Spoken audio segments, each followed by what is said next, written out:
பிதாசுதன் பரிசுத்தாவின் பெயராலே ஆமேன். கிறிஸ்துவுக்குள் பிரியமானவர்களே, கிறிஸ்துவின் மறுரூபம் ஜெபக்குழு யூடியூப் சேனல் வழியாக மீண்டும் உங்களை சந்திப்பதில் ரொம்ப மகிழ்ச்சி அடைகிறேன். குறிப்பாக கிறிஸ்துவுக்குள் பிரியமானவர்களே, இன்று நாம் தியானிக்கக்கூடிய இறைய வார்த்தையை கவனமாக கேளுங்க. இந்த வார்த்தையை இன்று முழுவதும் அறிக்கையிடுங்க. குறிப்பாக அதை நிறைய மக்களுக்கு ஷேர் பண்ணுங்க. அதுவும் ஒரு நற்செய்தி பண்ணி தான்.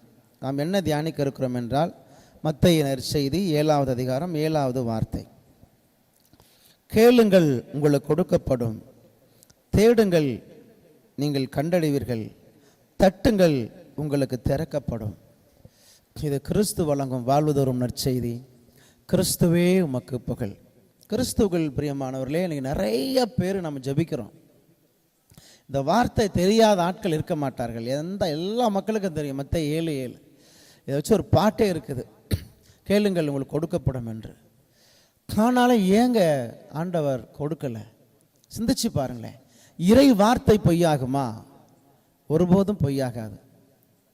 எண்ணிக்கை புஸ்தகம் 23வது அதிகாரத்தில் 19வது வார்த்தையில் பார்க்கிறோம், பொய் சொல்வதற்கு கடவுள் மனிதர் அல்ல, மனதை மாற்றிக்கொள்ள மனித பிறவியும் அல்ல. சொல்லியதை செய்யாமல் இருப்பாரா அல்லது உரைத்ததை நிறைவேற்றாமல் இருப்பாரா என்று அந்த வார்த்தை அழகாக சொல்லுகிறது. அப்போ கடவுள் ஒருபோதும் பொய் சொல்ல மாட்டார். கேளுங்கள் உங்களுக்கு கொடுக்கப்படும் என்று சொன்னவர் ஒருபோதும் பொய் சொல்ல மாட்டார். ஆனால் ஏன் எனக்கு கிடைக்கலன்னா, யோவான் நற்செய்தி 9வது அதிகாரத்தில் பிறவியிலே பார்வையற்றிருந்த ஒருவனுக்கு கடவுள் சுகம் கொடுத்தார். அந்த மனிதன் சொன்ன வார்த்தையை பாருங்க. யோவான் நற்செய்தி 9வது அதிகாரம் 31வது வார்த்தை.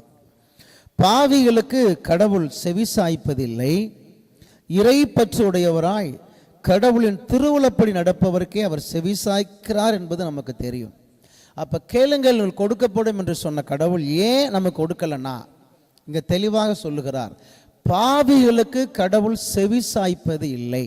அப்போ நம்ம என்ன செய்யணும்னா, கேளுங்கள் உங்களுக்கு கொடுக்கப்படும் என்று சொன்ன கடவுள் எனக்கு கொடுக்கணும்னா ஒன்றே ஒன்று, நாம் பாவத்தை தவிர்க்க வேண்டும்.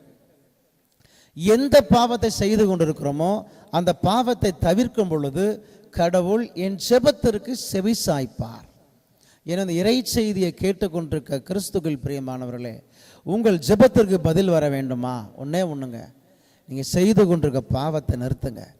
எந்த பாவத்தை செய்து கொண்டிருக்கீங்களோ அந்த பாவத்தை இனிமேல் செய்ய மாட்டேன்னு சொல்லி ஆண்டவர் சமூகத்தில் வாக்கு கொடுங்க, வாழ்ந்து காட்டுங்க.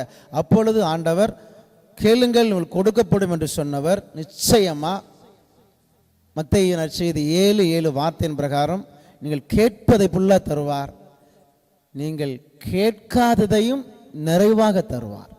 எனவே ஆண்டவர் சமூகத்தில் கேளுங்கள் உங்களுக்கு கொடுக்கப்படும் என்று சொல்லப்பட்ட இறை வார்த்தை பிரகாரம் ஆண்டவர் என்னை ஆசீர்வதிக்க வேண்டும் என்றால் ஒன்றே ஒன்று, நான் பாவத்தை தவிர்த்து பரிசுத்தத்தோடு கேட்க வேண்டும்.